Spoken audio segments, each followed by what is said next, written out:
Maraming salamat po sa pagtangkilik ng ating video. Hinihikayat ko po kayong mag-like and subscribe para ma-update kayo sa susunod na nakabanata. Tara at umpisahan na natin. Ewan, anong nangyari? Bakit ka nandito? Mahinang tanong ni Ophelia. Pinuno, nandito ako sa isang pagkikita kasama si Rachel. Mukha namang naguluhan si Ewan. Nagsimula siyang magsalita ng walang katuturan, tumingin siya sa baba, at hindi naglakas, loob na tumingin kay Ophelia. Pinatay lamang ng pinunong sekta ng sektang Emi si Daryl. Nahulog siya sa bunganga ng bulkan, nawala ang kanyang katawan. Ano? Nanginig si Ophelia nang marinig yon, hindi niya inaasahan ang sakit sa puso niya.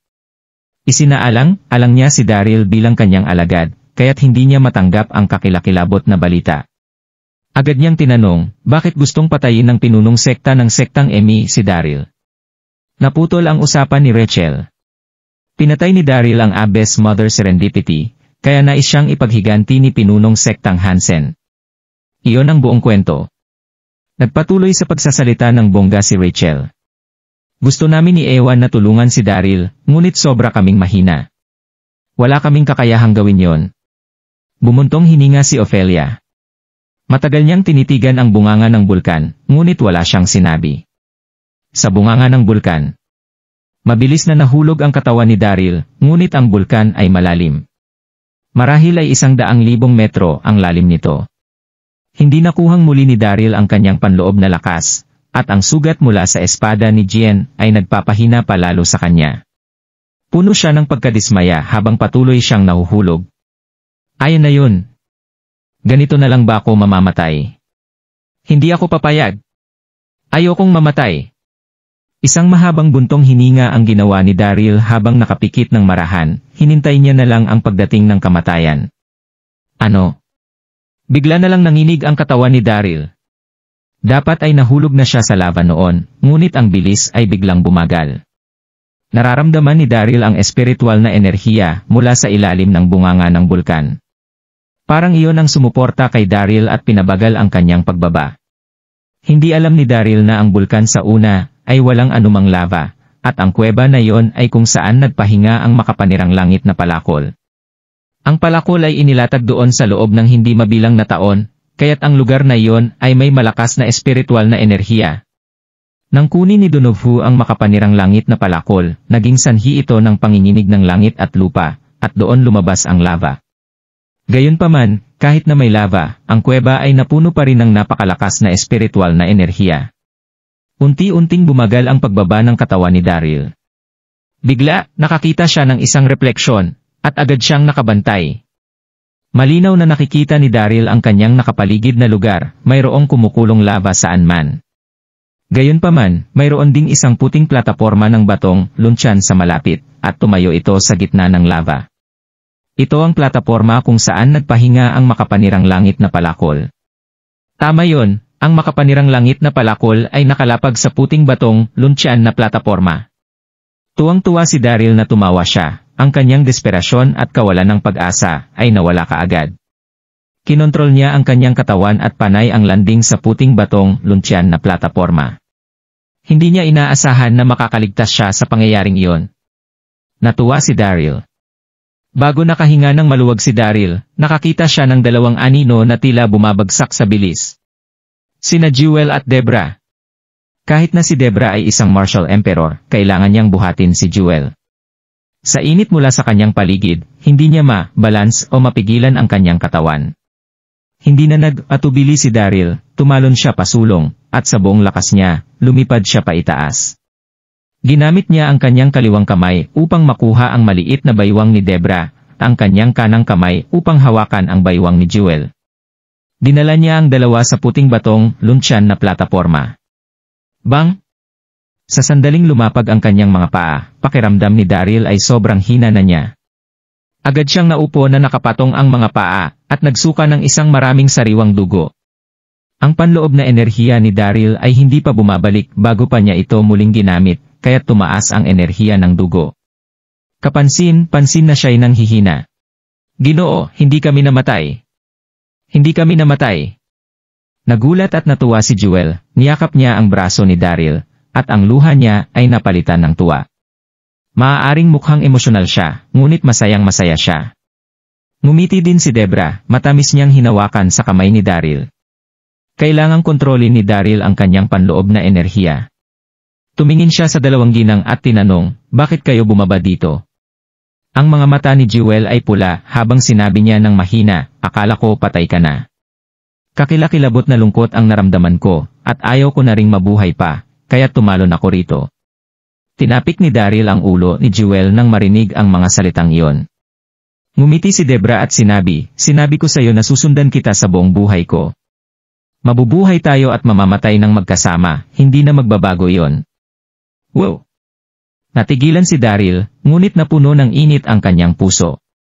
Halos maiyak siya habang mahigpit ang pagkakahawak niya sa mga kamay ng dalawang kababaihan. Ginoo! Gulat na sigaw ni Jewel. Ginoo, ano itong puting batong, lunsyan na plataporma? Hindi ko rin alam. Hindi ito natunaw sa lava, kaya't marahil isa itong kayamanan. Kumunot ang noo ni Daryl habang sinasagot ito. Inabot ni Daryl at hinawakan ang plataporma. Ang plataporma ay mainit para mahawakan, at ito ay makinis at makintab, masyadong natatangi ang material. Matapos niya itong tingnang sandali, hindi mawari ni Daryl ang pinagmulan ng plataporma. Nagpasya siyang huwag ipagpatuloy ang pag-iisip tungkol sa puting batong, lunsyan na plataporma. Mainit ang pakiramdam ng mukha ni Jewel, mukha siyang namula. Sinabi niya, Ginoo, ang lugar na ito ay napakainit. Pinunasan ni Daryl ang pawis sa noo. Pitang na! Napapalibutan na sila ng lava. Kahit na hindi sila nasunog hanggang sa mamatay, mamamatay pa rin sila sa init kung magtatagal sila doon. Huwag kang matakot, Jewel. Ngumiti si Debra. Tinaas niya ang kanyang kamay at ginamit ang kanyang panloob na lakas upang makabuo ng isang proteksyon na kalasag, tinakpan nito ang buong puting batong, luntian na plataporma. Ang patong na proteksyon ay kalasag sa kanila mula sa mataas na temperatura, at ang kanilang kalapit na lugar ay agad na pinalamig. Ate Debra, napakalakas mo. Pumalakpak si Jewel sa mga kamay sa kaba habang nakatingin kay Debra na may paghanga. Ngumiti si Daryl, mahina pa rin siya, kaya ayaw niyang magsalita. Nakaupo siya na nakapatong ang mga binti, at nagsimulang mabawi ang kanyang panloob na enerhiya. Umupo si Debra sa tabi ni Daryl, napapikit siya habang sinusubukang bawiin ang kanyang lakas. Kahit na siya ay martial emperor, natupok niya ang halos lahat ng kanyang panloob na enerhiya nang tumalon siya pagkatapos ni Jewel at lumikha ng isang proteksyon na kalasag upang mapanatili silang ligtas sa init. Napagpasyahan ni Jewel na huwag nang sabihin nang mapagtanto niya na sila ay nasa paglilinang. Umupo siya sa tabi nilang dalawa upang bantayan sila. Nang bumagsak si Daryl sa bulkan, ang dalawang ginang ay tumalon din upang sundan siya. Ang balita ay kumalat na parang apoy sa gitna ng lipunang World Universe. Ito ang pinag-usapan ng lahat. Maraming nadama na ito ay isang makabuluhang pagkawala dahil siya ay ang pinunong sekta ng Elysium Gates. Ang bayani ng kanilang henerasyon ay namatay na, malaking pagkawala yon. Kinabukasan, sa isang silid-sain. Naupo si Zoran doon, ang mukha niya ay madilim at nakakatakot.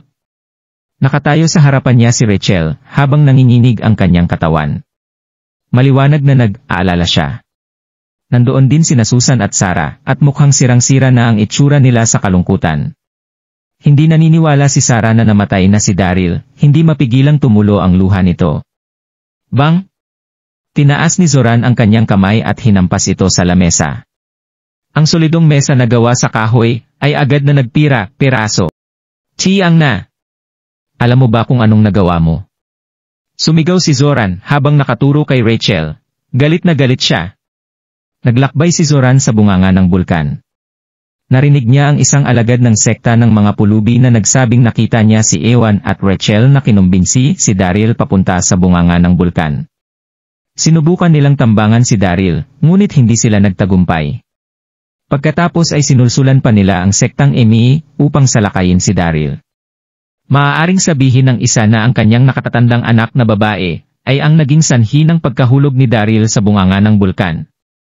Namumutla ang mukha ni Rachel nang harapin ang galit ng ama. Gayunman, matigas pa rin ang sagot niya, tama, ginawa ko ito. Ginamit ko ang kamay ng pinunong sektang Emi upang patayin si Daryl, ngunit mali ba ako? Hindi ko siya papatayin kung hindi mo ako pinilit na pakasalan siya. Hindi ko gustong pakasalan si Daryl, siya nararapat na mamatay. Sigaw ni Rachel sa huling pangungusap. Tahimik ang buong silid. Ilang sandali pagkatapos nito, naiyak na si Sarah.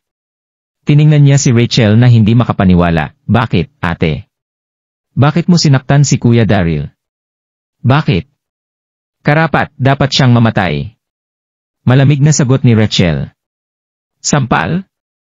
Bigla namang tumayo si Zoran at hinampas sa mukha si Rachel. Ang sampal ay kumakatawan sa hindi mapigil na galit ni Zoran. Bumagsak si Rachel ng ilang hakbang pabalik sa dingding sa likuran niya. Ang kanyang natatanging mukha ay may pulang, kamay na marka ng kamay. Si Raulo. Naging matalino ako sa mga naging desisyon ko sa buong buhay ko, kaya paano ako nakapagpalaki ng walang kwentang tulad mo? Si Zoran ay may mga luha sa kanyang mga mata, nagalit siya. Ikaw ang sanhi ng pagkamatay ng iyong kinakapatid. Paano mo nagawa ang isang masamang bagay na yon? At ano ka sa tingin mo kung hindi ka napakawalang kwentang tao? Kling! Hinugot ni Zoran ang kanyang mahabang espada at naglakad papunta kay Rachel. Nanginginig ang buong katawan niya sa galit. Humingi ka ng tawad sa iyong kinakapatid kapag nakita mo siya sa kabilang buhay. Pagkatapos ay itinutok niya ang mahabang espada sa dibdib ni Rachel. Natigilan si Rachel, namutla ang mukha niya, at nanghina ang mga binti. Hindi niya inaasahan na gugustuhin siyang patayin ng kanyang ama dahil kay Daryl. Siya ay kanyang biolohikal na anak na babae, subalit siya ay walang laban sa kanyang kinakapatid na lalaki. Huminahon ka, Zoran! Huminahon ka! Pumunta si Susan sa harap ng kanyang panganay na anak na babae upang harangan ang pag-atake. Tumayo siya doon na nakabuka ang mga braso. Alam niya na si Zoran ay lubusang nagulat sa pagkamatay ni Daryl, ngunit ang gawin ang ganoong aksyon ay hindi mababalik si Daryl.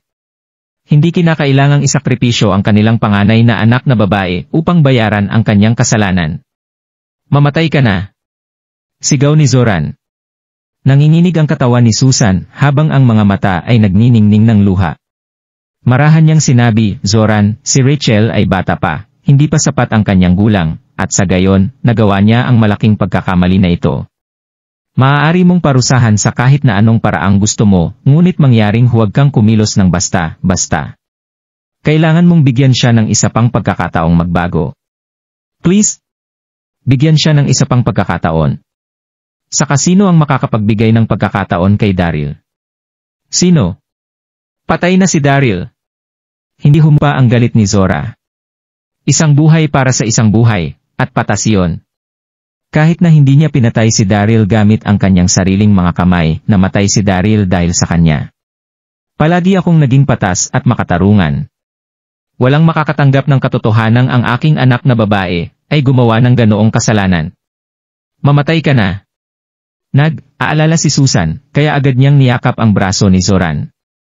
Sige, kung gusto mong pumatay ng isang tao, patayin mo na rin ako. Pumikit si Susan at tinaas ang dibdib. Ikaw. Sumikip ang dibdib ni Zoran, hindi siya makapagsalita, sanhi ng kanyang galit. Naramdaman niya na kumukulo ang enerhiya ng dugo sa kanyang katawan, at isang subo ng sariwang dugo ang lumabas mula sa kanyang mga labi. Ang pader ay natabunan ng pulang dugo. Pinahid ni Zoran ang dugo mula sa labi niya habang malamig na nakatitig kay Rachel. Bakit ka pa rin nakatayo dito, Rachel? Umali ka na agad dito, bilis! Sambit ni Susan habang nakahawak siya ng mahigpit sa braso ng asawa. Ang panganay niyang anak ay isang taong matigas ang ulo. Hindi pa rin siya tumakbo sa sitwasyong iyon. Sinubukan ni Rachel na tipunin ang kanyang saloobin.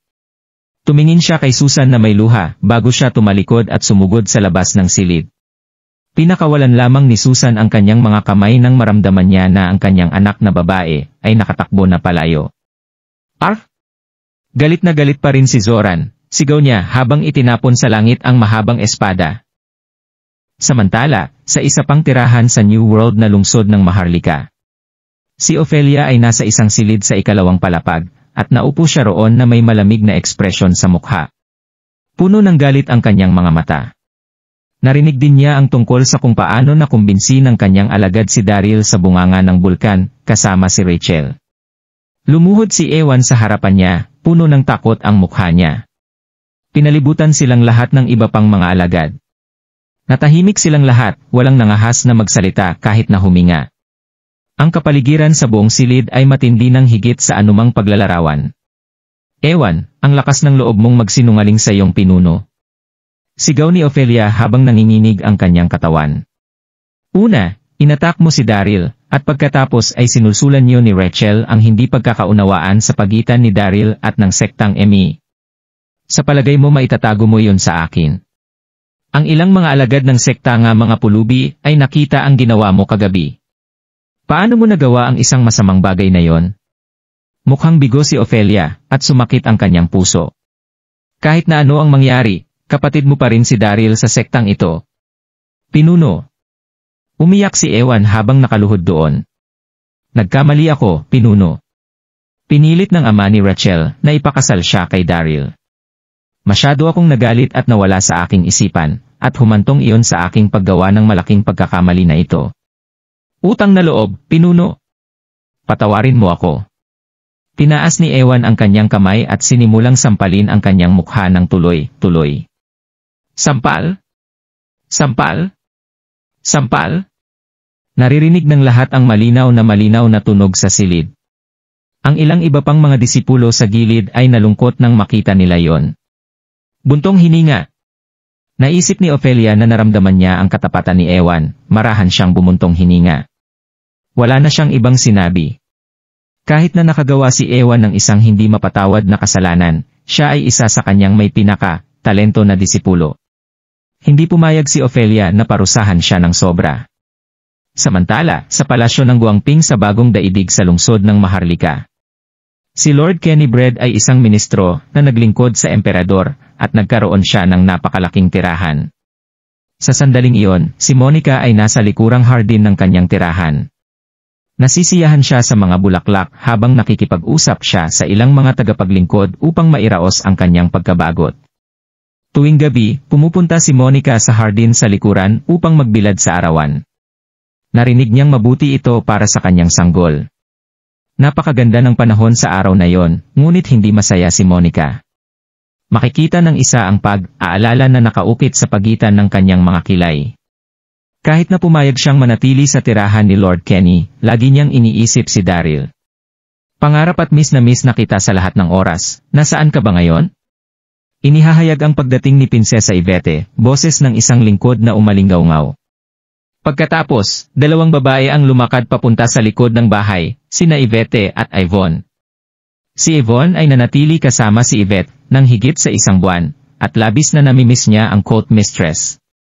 Sa wakas, tinanong ni Yvonne si Yvette na dalhin siya sa palasyo ng Guangping upang makita ang court mistress. Maraming beses na ginawa ni Yvonne ang kahilingang iyon. Gayunpaman, dahil si Yvette ay isang prinsesa, marami siyang mga bagay na dapat asikasuhin, kaya't hindi siya sumang-ayon agad sa kahilingan. Kaya, nang malaya si Yvette, dinala niya si Yvonne sa palasyo ng Guangping. Nakasuot ng isang puting damit si Yvette, mukhang nakakaakit siya. Ang kanyang katawan na figura ay ang pinakamahusay, mas mahusay kaysa sa karamihan sa mga kababaihan. Kahit na ito ay isang mahabang damit, hindi nito maitago ang mga magagandang figura ng kanyang katawan. Pagpasok nila sa hardin, ngumiti si Yvette kay Yvonne at sinabi, kung gayon, maaari na kayong mag-usap. Maglalakad ako sa paligid ng hardin. Pagkatapos, lumakad si Yvette sa isang lugar sa malapit upang pumili ng ilang mga bulaklak at tingnan ang mga isda. Salamat, prinsesa, mahinang sabi ni Yvonne habang mabilis niyang hinawakan ang kamay ni Monica. Nagulat at natuwa si Monica. Napatingin siya kay Yvonne habang masayang sinabi nito, Yvonne, bakit ka nandito? Kahit na sina Yvonne at Monica ay walang gaanong koneksyon, alam nila na sila ay mga kababaihan ni Daryl, iyon ay isang espesyal na uri ng pagiging malapit. Mahinang ngumiti si Yvonne. Narito ako upang bisitahin ka. Kumusta ka? Kumusta ang iyong sanggol? Oo, maayos naman ang lahat. Mabuti rin ang sanggol. Hinawakan ni Monica ang kanyang tiyan.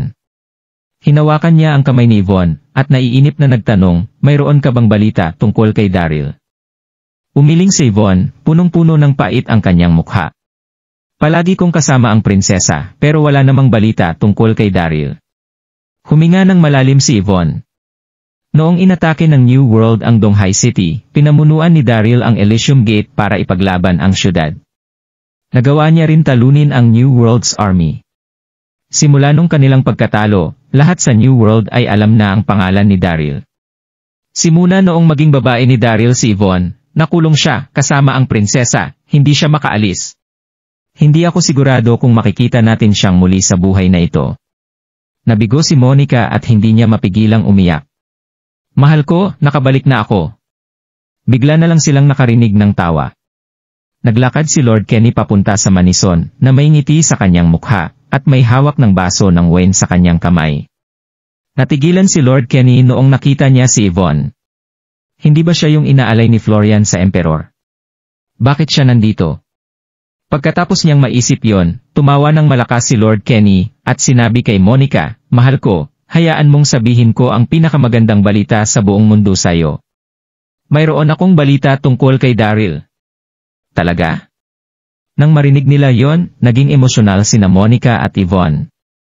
Tiningnan nila si Lord Kenny at nagtanong, nasaan siya? Huminga ng malalim si Lord Kenny habang nakatinigin siya kay Monica, "Mahal ko, kailangan mong ihanda ang sarili mo, hindi siya magandang balita." Tumigil muna saglit magsalita si Lord Kenny bago niya itinuloy ang kanyang sasabihin, "Nakatanggap ako ng balita na ang ME sect ay inatake si Daryl. Nalaglag siya sa volcano crater at nawala ang kanyang katawan." Kahit nakalmado si Lord Kenny, na-excite pa rin siyang ibalita ito. Pinigilan niya ang kanyang tawa, pero ito ang pinakamasayang balita na natanggap niya sa buong mundo. Dahil patay na si Daryl, ang pag-asa ni Monica ay mawawala na. Mananatili na siya rito at magiging tapat sa akin. Pero, parehong nanginig si Yvonne at Monica nang marinig nila ang mga salitang yon. Para bang natamaan sila ng kidlat. "Anong sinabi mo?"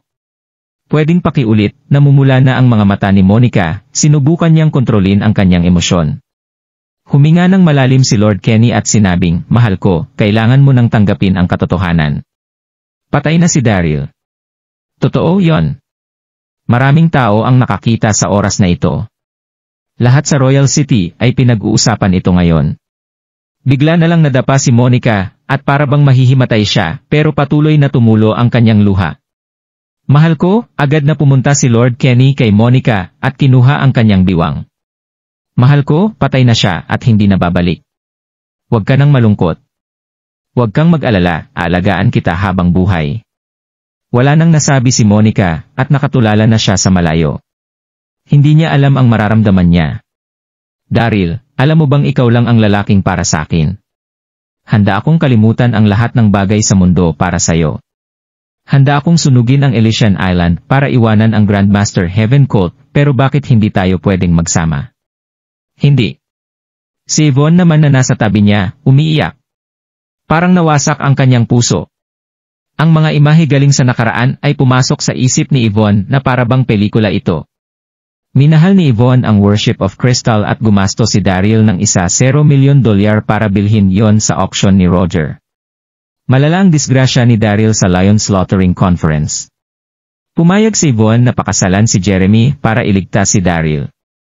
Sa kasal, natalo ni Daryl ang mundo at kinuha siya. Naabsorb ni Leroy ang enerhiya ni Yvonne, at may natira siyang isang araw para mabuhay. Pareho silang umiyak noong kinasal sila sa Darby Mansion. Lahat ng imahe na yon ng nakaraan, ay parang tinutusok ang puso ni Yvonne. Hindi pwede. "Daryl, bakit mo ako iniwang mag-isa? Alam mo bang miss na kita? Ang tagal na kitang hinihintay. Bakit mo ako iniwan?" Sumigaw si Yvonne, hindi mapigilan ang kanyang pag-iyak. Nawasak siya habang siya ay umiiyak. Samantala, sa ilalim ng volcano crater, ang spiritual na enerhiya ay sobrang lakas. Matapos ang isang araw na paglilinang, ang internal energy ni Daryl ay nabawi na niya agad. Pero, ang mukha niya ang punong-puno ng pagkabigo habang nakahiga siya sa puti na jade platform. Ang kuweba ng bulkan ay sobrang lalim at ang temperature sa paligid nito ay napakainit. Kinuha nito agad ang internal energy ng mabilis. Kahit nagamit ni Daryl ang celestial swordsmanship, natatakot pa rin siya na baka hindi siya makaakyat. Hindi na nila kailangan kumain o uminom dahil sobrang lakas ng spiritual na enerhiya. Ang dalawang babae ay nakapalibot kay Daryl. Minasahe ni Jewel ang mga binti ni Daryl at si Debra naman sa kanyang mga balikat. Kahit na si Debra ang pinuno ng Artemis sect, naging mahinahon siya simula noong sinundan niya si Daryl. Ang kanyang malambot na mga kamay ay minamasahe ang balikat ni Daryl. Naging komportable naman si Daryl na parabang pakiramdam niya ay nasa langit siya. Manong, hanggat pinagsisilbihan kita araw-araw, handa akong manatili rito sa tabi mo, habang buhay, kahit hindi na tayo umalis sa lugar na to, sabi ni Jewel. Ang kulit mo talaga. Tinapik ni Daryl ang ulo ni Jewel, ang mukha niya ay punong-puno ng pagmamahal. Napakakut ng babaeng ito. Bang! Bigla na lang silang nakarinig ng ingay na parang nanginginig. Ang lava sa ilalim ng puting jade platform ay nagpatuloy na kumulo ng malakas. Oh! Sasabog na ba ang bulkan? Natakot si Daryl, pero lumingon siya para tingnan ang paligid. Agad siyang natigilan. Nakakita siya ng isang bola na puting apoy na dahan-dahang sumanib sa lava. Ang puting apoy ay mukhang kakaiba. Kasing laki ito ng bola ng basketball, at tumalon ito sa ibabaw ng lava na parabang mayroon din itong spiritual na enerhiya. Napagtanto ni Daryl na pagkatapos lumabas ng apoy, biglang bumagsak ang temperature sa paligid nila. Ang bola ng puting apoy ay naabsorb ang init ng lava. Bakit puti yung kulay ng bola ng apoy? Tanong ni Daryl. Siya ay nagulat pa rin. Nanginig ang katawan ni Debra. Natagal bago niya sabihing, Daryl, para siyang enchanted flame. Tinitigan ni Debra ang bola ng puting apoy, naging emosyonal siya. Enchanted flame. Natigilan si Daryl. Tinanong ni Jewel, at Debra, ano yung enchanted flame? Huminga ng malalim si Debra, bago siya nagpaliwanag, ang enchanted flame ay hindi kapareho ng ordinaryong flame. Ang temperatura nito ay 10 beses, o higit 100 beses pang mas mataas sa ordinaryong flame. 100 ang klase ng enchanted flame. Halimbawa, ang 3 Samadhi Fire, ang 6 Ding Enchantment Flame, at marami pang iba. Huminga ng malalim si Daryl. Isa sa mga pamahiin ng World Universe ay nabanggit na kapag ang Supreme Venerable Sovereign ay kinulong ang Monkey King sa ilalim ng elixir pot, ang apoy ng pot ay ang 6 Ding Enchantment Flame. Ang alamat ng Red Boy ng Fairy Mountain ay kayang tirahin ang 3 Samadhi Fire.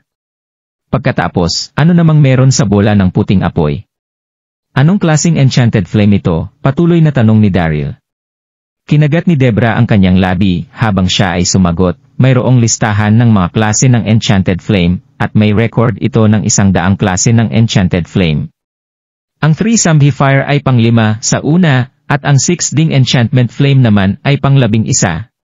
Tumingin si Debra kay Daryl at sinabing, kung hindi ako nagkakamali, ang puting apoy ang unang pangalan na nasa listahan ng mga enchanted flame, ang White Lily Cold Flame. Umikot ang isip ni Daryl. Ang unang pangalan sa listahan ng mga klase ng enchanted flame, ang White Lily Cold Flame. Ang White Lily Cold Flame ay nakuha sa kanyang taglay na lamig. Wala itong temperatura, kaya naman tinawag itong cold flame. Paliwanag ni Debra, pero naabsorb niya ang init ng isa pang apoy. Pagkatapos niyang iabsorb ang init, ang sarili niyang init ay nakakatakot. Isa itong apoy ng natural na kalaban. At oo, ang ibang enchanted flame ay may spirit energy, pwede niyang atakihin ang tao.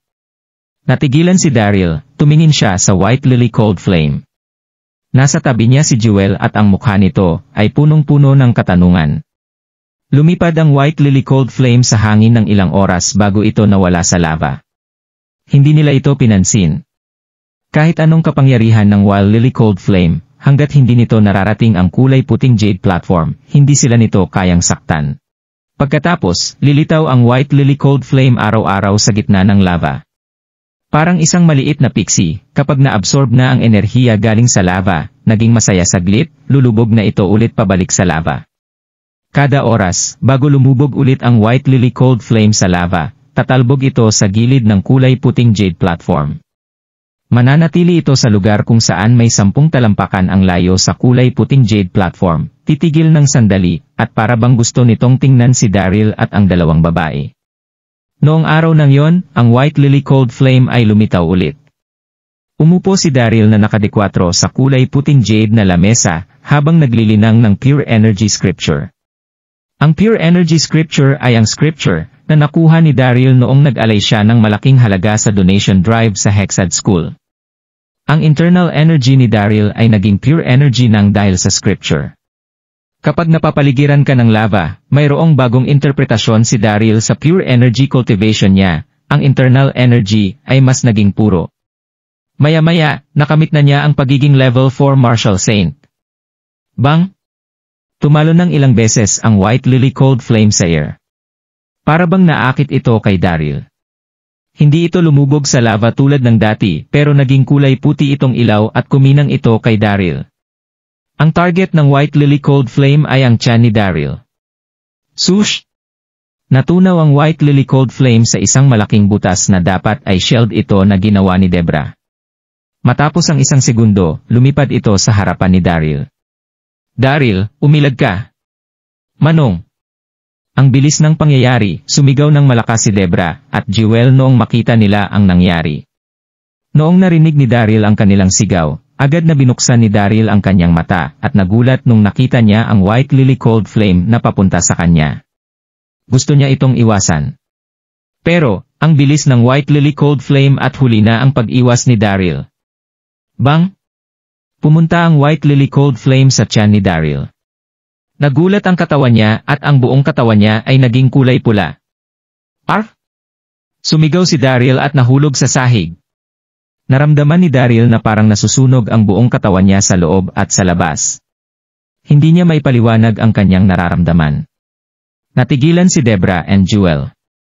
Nakita nilang nasusunog ang katawan ni Daryl na parang uling, nakakatakot ito. Kasabay naman nito, may nakakatakot na enerhiya ang sumabog sa katawan ni Daryl. Ang enerhiya ay mas makapangyarihan kesa sa temperatura ng lava. Matapos ang ilang segundo, nakapag-isip na si Jewel. Umiyak siya at sumigaw, Manong, Manong, anong nararamdaman mo? Papunta na si Jewel sa kanya pero pinigilan siya ni Debra. Jewel, kumalma ka muna. Nag-aalalang sinabi ni Debra. Hindi ka pwedeng pumunta doon. Nasa katawan niya ang White Lily Cold Flame, masusunog ka kapag hinawakan mo siya. Kinakabahan at nag-aalala si Jewel.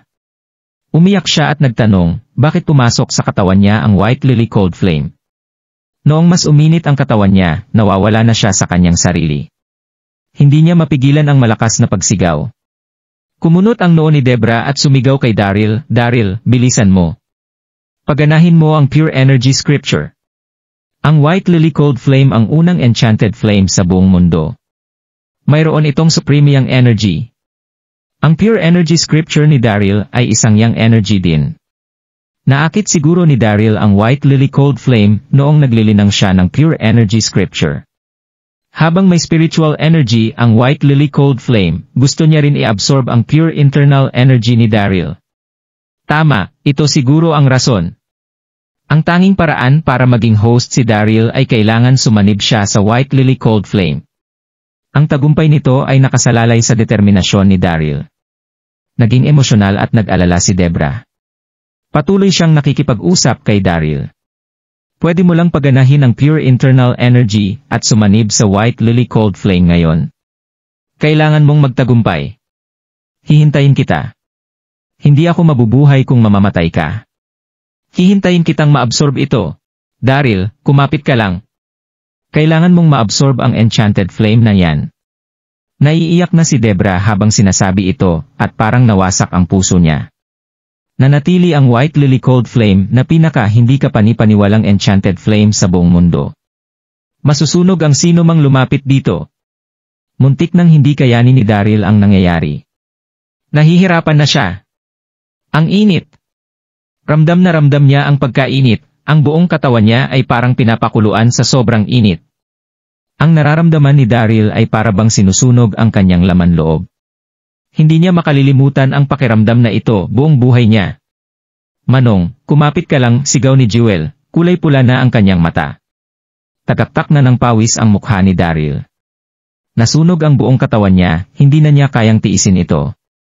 Noong narinig niya ang mga sigaw ni Jewel at Debra para sa kanya, kinagat niya ang kanyang ngipin at umupo habang nakadekwatro. Pinagana niya ang internal energy niya para labanan ang White Lily Cold Flame. Nalinawan na ang isipan ni Daryl. Alam niyang hindi siya pwedeng mamatay, hindi siya pwedeng mahulog. Kapag siya ay natalo, ano na lang ang mangyayari kay Jewel and Debra? Nararamdaman ni Daryl na ang White Lily Cold Flame ay sinusubukang i-absorb ang kanyang enerhiya. Sitch, White Lily Cold Flame.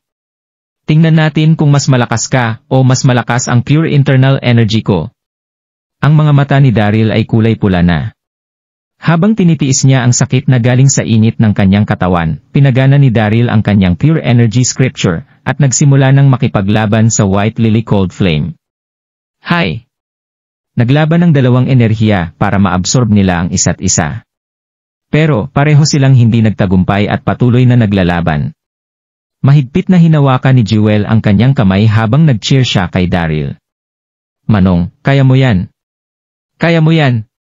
Samantala, mga 800 milya galing sa south ng Royal City sa New World. May isang bundok na napaliligiran ng ulap para itong langit. Ang pangalan nito ay Spiritual Invisible Mountain. Mayroong isang makalumang gusali sa ilalim ng bundok, ito ang Spiritual Invisible Sect. Ang Spiritual Invisible Sect ay hindi kilalang sekta sa New World. Ito ay isang kilalang assassin group ang kinakatakutan ng lahat. Ang sektang ito ay lumitaw libong taon na ang lumipas, pero walang may alam kung sino ang bumuo nito. Walang may alam kung ilang assassins ang meron sila. Ang sekta ay mahiwaga.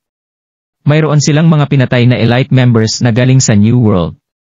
Mayroon katang isip sa komunidad nila na ang Spiritual Invisible Sect daw ay hindi nakakaligtaan kung mayroon man silang gusto patayin. Ang tao na pinupuntirya nila ay siguradong mamamatay. Isang babae ay nakaupong D4 na naglilinang sa main hall ng Spiritual Invisible Sect. Ang babae ay nakasuot ng isang itim na bestida na hapit sa kanya. Mayroon siyang perpektong figura. Mga nasa 20 na edad ito. Isang itim na belo ang nakatakip sa kanyang mukha. Pinapakita lang nito ang kanyang maliwanag na mata. Noong tiningnan ito ng malapitan, makikita nila ang kalahati ng mukha ng babae ay parang niebe sa puti. Walang makakatanggi kapag tiningnan ito ng malapitan. Ang kalahati ng mukha niya ay kasing itim ng uling o ng tinta. Ang babaeng ito ay si Lily. Noong tinapon siya ng Incandescent Sect sa karagatan, akala niya ay mamamatay na siya.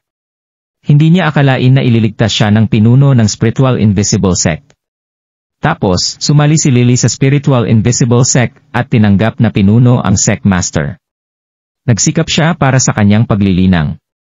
Ang Incandescent Sect na si Mateo ay nasaktan siya ng malala at nangako si Lily na mas magiging malakas siya. Kailangan niyang maging malakas para makapaghiganti.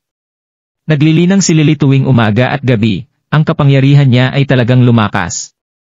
Ang katawan niya ay naglalabas ng isang elegante pero malamig na aura. Lily. Narinig niya ang mahinang hakbang ng isang babae na nakasuot ng mahabang kulay lila na bestida na naglalakad sa hall. Ang babae ay mga nasa 30 na edad at maganda ang figura nito.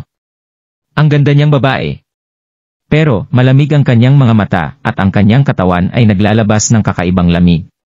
Ang babae ay ang pinuno ng Spiritual Invisible Sect at ang pinuno ni Lily, si Celeste Throne. Pinuno. Agad na tumayo si Lily at binati ang kanyang pinuno. Tumango si Celeste at binati si Lily habang tinitingnan niya ito, ang bilis ng pagiging malakas mo. Proud ako sa'yo. Pero, wag mong pagurin ang sarili mo para lang palakasin pa ang iyong kapangyarihan. Simula noong dumating siya sa Spiritual Invisible Sect, ginugol ni Lily ang oras niya sa paglilinang. Nagsusumikap siya na naging dahilan kung bakit sumakit ang puso niya. Ngumiti si Lily, hindi niya ito pinansin. Kailangan niyang maglinang para makapaghiganti kay Mateo sa hinaharap. Tumayo si Lily at nagtanong, Pinuno, may balita ka na ba kay Daryl? Dahil sumali siya sa Spiritual Invisible Sect, nagmakaawa si Lily na hanapin at alamin kung nasaan si Daryl. Kahit na pumangit siya at hindi na niya kayang harapin si Daryl, namimiss niya pa rin ito. Gusto niya pa rin alamin kung okay lang ba ang kalagayan ni Daryl. Oo, mayroon akong balitang tungkol sa kanya. Tumango si Celeste habang kalmado siyang nagsasalita. Okay lang ba siya? Nag-aalala niyang tanong, ang mga mata niya ay kulay pula na. Dahan-dahang umupo si Celeste habang tinaas niya ang hawak niyang tasa at uminom dito. Kalmado niyang sinabi, patay na siya. Bilang isang pinuno ng spiritual invisible sect, marami na siyang nakuhang buhay. Normal na sa kanya ang buhay at patay, kaya naman kalmado lang siya noong sinabi niya ang balita. Ano? Nanginig ang katawan ni Lily. Ang buong katawan niya ay nanigas na parabang sinumpa siya ng isang malamig na spell. Patuloy na sinasabi ni Celeste, pinalibutan si Daryl ng Amy sect bago siya nahulog sa bulkan at namatay. Sumakit ang dibdib ni Lily, naging mahina ang katawan niya habang bumagsak siya sa sahig. Sa sobrang lungkot niya ay hindi na niya napigilang umiyak. Hindi niya kayang paniwalaan na sinasabi sa kanyang patay na si Daryl pero ang balita ay nanggaling na mismo sa pinuno niya. Hindi pwedeng magkamali ang pinuno niya. Ang agos ng luha niya ay parang tubig sa dam. Hindi makapagsalita si Lily. Ang mga imahe ng nakaraan ay patuloy niyang naalala sa isip niya at sumakit ang puso niya. Huminga ng malalim si Celeste habang pinapakalma niya si Lily, alagaan mo dapat ang sarili mo, Lily. Tapos, tumalikod na siya at umalis. Hindi lang si Lily ang naiwan sa main hall. Hindi na niya kayang pigilan ang sarili niya at umiyak na siya ng malakas. Mahal ko, alam mo bang nawala na sa akin ang maganda kong mukha? Hindi na kita kayang harapin. Hiling ko lang na isang araw pwede kitang makita sa malayo, basta makita kita. Mahigpit na tiniklop ni Lily ang kanyang kamao, na naging dahilan ito ng pagdugo ng kanyang balat. Incandescent sect. Amy sect. Pagbabayarin ko kayo. Samantala, sa Westrington. Ang kontinente ay kapareho ng sa New World. Isa siyang makalumang lipunan na walang teknolohiya. Ang mga emperor ng New World ng ilang libong taon ay matatag at mayaman. Ngunit, ang Westrington ay hindi matatag na war period. Sa nakaraang ilang daang taon, humigit 10 puwersa sa Westrington ang naglaban sa isa't isa. Ang laban nila ay hindi natapos. Ang pinakamalakas na kapangyarihan sa Westrington ay hanggang 1 buwan bago ang Great Emperor Dynasty. Kinalaban nila ang buong kontinente. Ang Dragon City ang pinakamalaking syudad sa Westrington. Doon matatagpuan ang palasyo. Isang pambihirang nakakaakit na lalaki na nakasuot ng panglaro ay nakatayo sa isa sa mga busy na kalye sa Dragon City. Ang lalaki ay gwapo at hindi normal ang pananamit. Lahat sa kalye ay iniiwasan siya kapag nakikita siya. Ang lalaking iyon ay si Donoghu. Noong nakuha niya ang SKY Breaking Axe galing sa Incredible SKY Mountain, inatak si Donoghu ng Sloan at Country Secretary. Muntik na siyang mamatay. Tapos, agad siyang tumakas at pumunta sa Westrington. Habang tumatakbo siya para maligtas ang buhay niya, hindi niya nakalimutang maglinang. Isa ng Level 1 Martial Emperor si Donoghu. Stomp! Stomp! Stomp! Maririnig mo ang lakas ng padyak ng kabayo galing sa direksyon ng palasyo. Makalipas ang ilang segundo, 100,000 hukbo na nakasakay sa kabayo ang papunta rito. Lahat sila ay nakasuot ng itim na armor.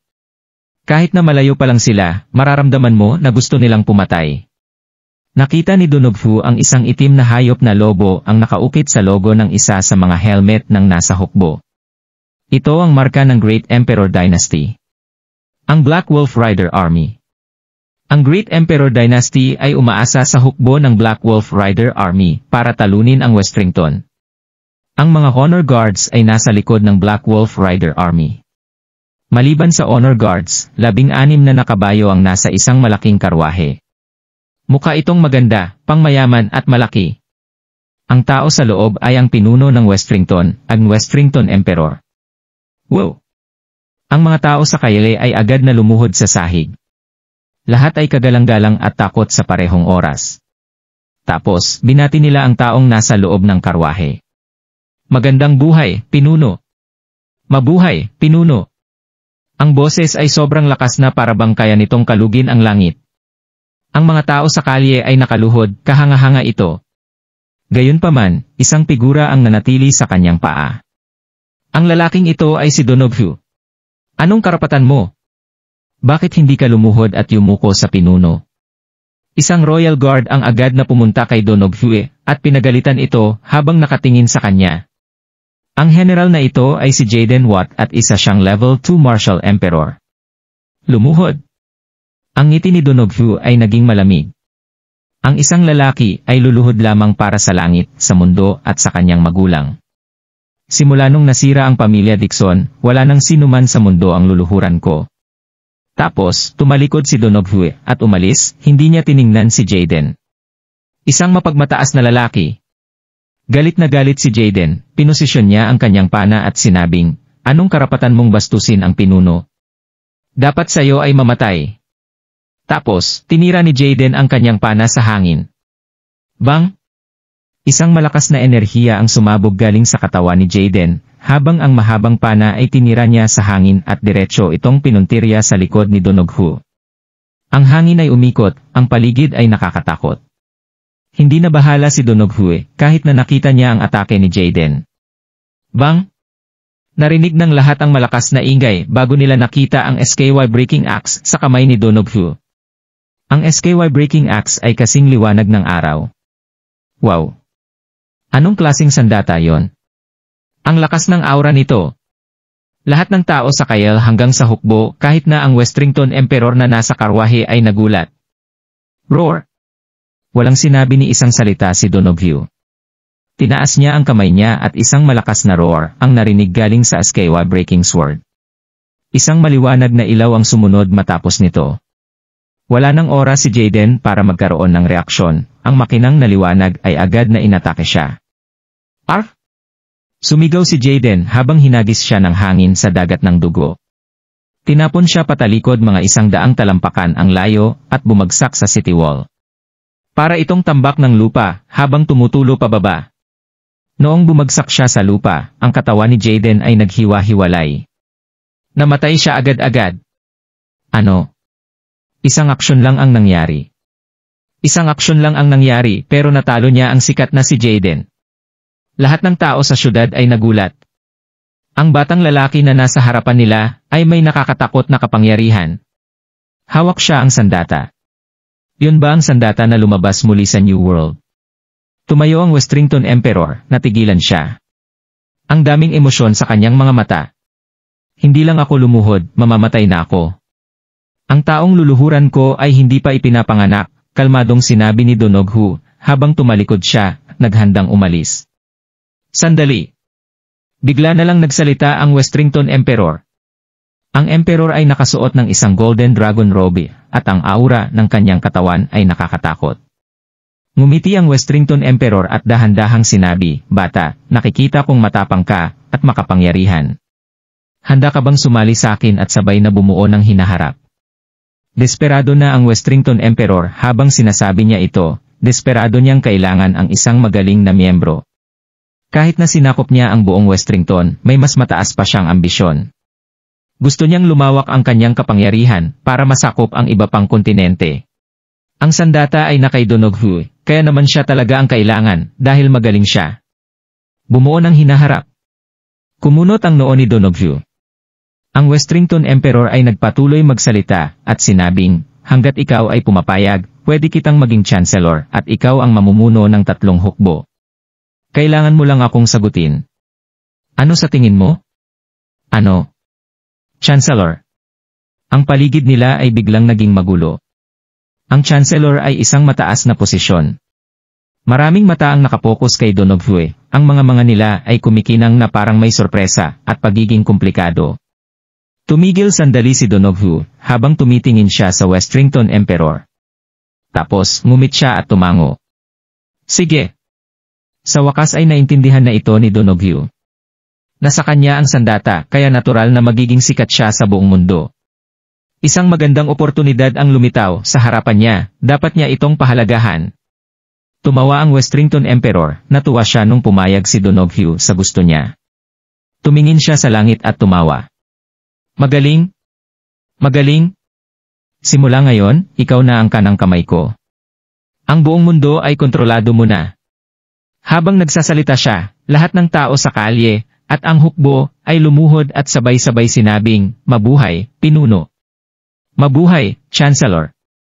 Ngumiti si Donoghu nung nakita niya yon. Makalipas ang 5 araw, sa New World. Mayroong malaking mall sa suburb ng Royal City sa New World. Ang buong mall ay natakpan ng puting jade. Ang yaman nito tingnan. Mayroon din bilog na gusali sa loob ng malaking mall na tinatawag na New World Altar. Dito sinasamba ng New World Emperor ang langit at lupa. Ang Emperor ay mayroong kakaibang kapangyarihan sa New World at ang mga royal ay mapamahiin. Ang Emperor ay laging sinasamba ang mga ancestors, ang langit at ang lupa para ipagdasal ang kapayapaan. Ito rin ang lugar kung saan ang New World Emperor lamang ang pwedeng pumasok. Ito ay sagrado at hindi pwedeng labagin.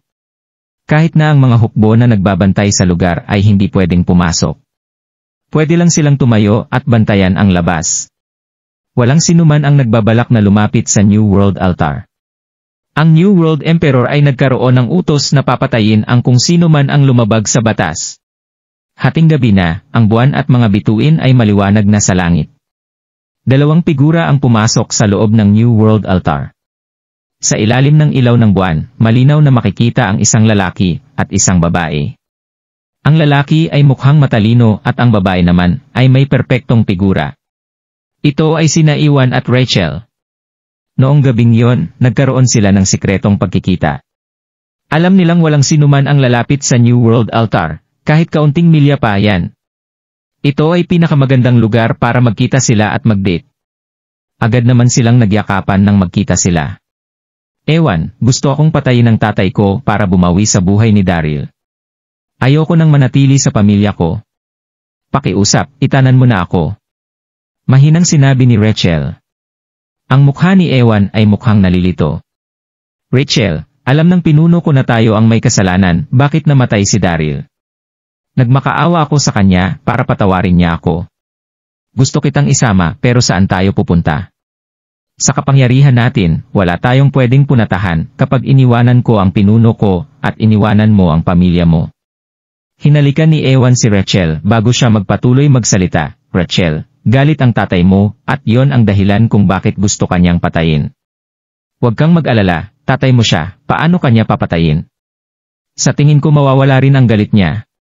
Kinagat ni Rachel ang kanyang labi at sinabi ng mahina, ang ibig mo bang sabihin ay gusto mo akong bumalik? Natakot siya habang iniisip niya ang imahe kung saan tinutok sa kanya ng tatay niya ang espada. Alam ni Ewan na nag-aalala siya, kaya naman ngumiti ito at sinabing, tama, Rachel. Kailangan mong bumalik sa pamilya mo. Patay na si Daryl. Kahit na galit ang tatay mo, walang mababago. Ang sakin naman, hahanap ako ng paraan para magmakaawa sa pinuno ko na kunin ang kamay mo para magpakasal tayo.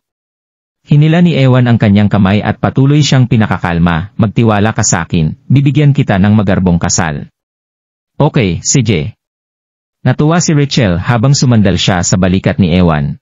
Kung nagustuhan mo ang mga ganitong video, huwag mong kalimutan mag-like and subscribe. Panoorin mo na rin ang mga naunang kabanata para lalong maubos ang oras mo.